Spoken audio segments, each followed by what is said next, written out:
Imagine करो आपको किसी दिन पता चलता है कि जिस कलीग के साथ आप सालों से काम कर रहे हो वो असल में इस दुनिया में है ही नहीं, बल्कि उसकी मौत तो कुछ साल पहले ही हो गई है। Creepy right. लेकिन ऐसा ही कुछ हादसा सन 2005 में गुड़गांव के एक कॉल सेंटर में हुआ था।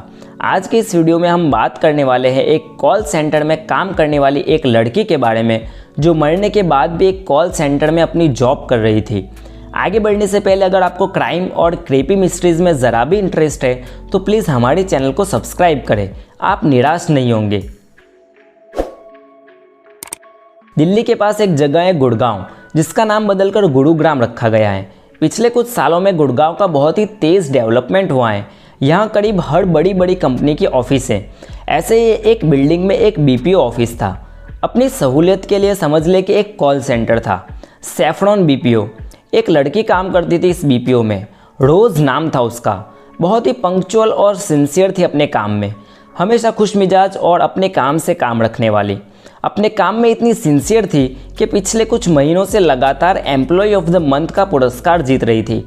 बाकी कर्मचारियों के लिए वो एक इंस्पिरेशन थी। उसका बर्ताव बहुत ही फ्रेंडली था। एक दिन ऐसे ही रोज़ की तरह फ़ोन आता है, रोज़ फ़ोन उठाती हैं। अब ज़्यादातर एक कस्टमर का फ़ोन 3 से 5 मिनट का होता है। इस बार रोज़ हमेशा से कुछ लंबी बात कर रही थी। रोज़ को बात करते हुए करीब 50 मिनट गुजर गए।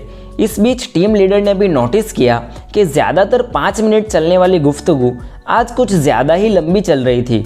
और जैसे जैसे बात लंबी होती जा रही थी वैसे ही रोज़ के एक्सप्रेशन भी बदलने लगे थे। ज़्यादातर खुशमिजाज दिखने वाली रोज़ आज इस कॉल के दरमियान डिस्टर्ब लग रही थी। जब कॉल लंबी होने लगी तो टीम लीडर ने कॉल खुद पर ट्रांसफ़र कर लिया और डिस्टर्ब रोज़ वहाँ से निकल गई, क्योंकि वैसे भी उसकी शिफ्ट का टाइम ख़त्म हो गया था। और यही से शुरुआत होती है इस डरावनी कहानी की। जब टीम लीडर ने खुद पर कॉल ट्रांसफ़र किया तो पता चला कि सामने बात करने वाला कोई था ही नहीं। कॉल तो कब से डिस्कनेक्ट हो गया था। तो फिर इतने टाइम से रोज़ किससे बात कर रही थी? हमेशा आने जाने के टाइम पर दोस्तों से मिलने वाली रोज़ आज किसी से भी कुछ भी बात किए बिना चली गई। लेकिन ना तो टीम लीडर ने ना ही बाकी कलीग ने इस बात पर कुछ गौर किया। अगले दिन रोज़ जॉब पर नहीं आई। हमेशा पंक्चुअल और सिंसियर रहने वाली रोज़ का एब्सेंट होना सबके लिए हैरानी की बात तो थी ही, पर शायद कुछ हेल्थ रिलेटेड या पर्सनल इश्यूज़ होंगे, ये सोचकर किसी ने खास ध्यान नहीं दिया। अगले दिन भी वो नहीं आई। कुछ हफ्ते बीत गए इस बात को, पर रोज़ उस घटना के बाद कभी ऑफिस नहीं आई।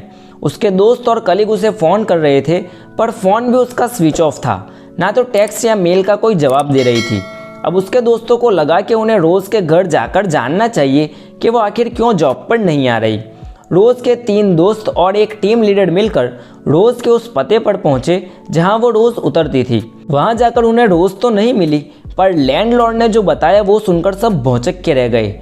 लैंडलॉर्ड ने बताया कि उसके घर में कभी भी कोई भी रोज़ नाम की लड़की रहती ही नहीं थी। टीम लीडर और रोज़ के फ्रेंड्स और ज़्यादा परेशान हो गए। ऐसा कैसे हो सकता है? वो रोज़ तो इसी पते पर उतरती थी। कंपनी की एक गाड़ी थी जो अपने कर्मचारियों को शिफ्ट चेंज के टाइम पर लेने और छोड़ने जाती थी। उसके ड्राइवर ने भी बताया कि वो रोज़ को इसी घर के गेट पर छोड़ा करता था।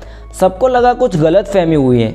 आसपास पड़ोसियों से पूछताछ की गई, पर किसी ने भी रोज़ को पहचानने तक इनकार कर दिया। अब रोज़ की गुत्थी उलझती जा रही थी। रोज़ के डॉक्यूमेंट से उसका परमानेंट एड्रेस निकाला गया। फिर से पूरी टीम रोज़ के परमानेंट एड्रेस पर पहुंच गई। वहां जाकर नॉक किया। इस बार सभी को यही उम्मीद थी कि दरवाज़ा रोज़ ही खोलेगी, पर यहाँ भी सभी को निराशा ही हाथ लगी। दरवाज़ा खोला एक औरत ने। उस औरत ने उन्हें लाकर घर में बिठाया और आने का मकसद पूछा। टीम ने बताया कि उनके ऑफिस में काम करने वाली उनकी बेटी रोज़ पिछले कुछ हफ्तों से ऑफिस नहीं आई। रोज़ के पिताजी ने पूछा कि कितने हफ्तों से नहीं आई, तो टीम लीडर ने बताया कि कुछ 3-4 हफ्तों से। ये सुनकर रोज़ की माँ रोने लगी। तब उसके पिताजी ने जो बताया वो सुन के सबके होश उड़ गए। रोज़ के पिता ने बताया कि रोज़ की मौत आज से करीब 8 साल पहले एक रोड एक्सीडेंट में हो गई थी। अब जाहिर सी बात है कि कोई भी सेंसिबल इंसान इस बात पर यकीन नहीं करेगा, लेकिन सामने दीवार पर रोज़ की माला चढ़ाई हुई फ़ोटो लगी हुई थी। टीम लीडर ने रोज़ का आई कार्ड उसके माँ बाप को दिखाकर भी कंफर्म कर लिया। सबके मन में एक सवाल था, आखिर कौन थी वो लड़की जो इतने महीनों से उनके साथ काम कर रही थी, इतने महीनों से एम्प्लॉय ऑफ द मंथ का पुरस्कार जीत रही थी और ऐसे अचानक कहाँ गायब हो गई।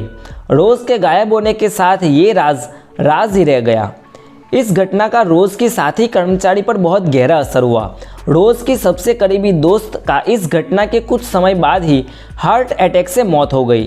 बाकी कर्मचारियों की भी दिमागी हालत बिगड़ने लगी थी।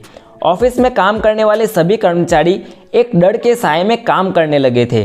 कई कर्मचारियों ने अपने साथ ऐसी भूतिया घटनाओं का जिक्र भी किया है। किसी ने लिफ्ट में अपने पास किसी को महसूस किया तो किसी ने पार्किंग में अजीब घटनाएं देखी।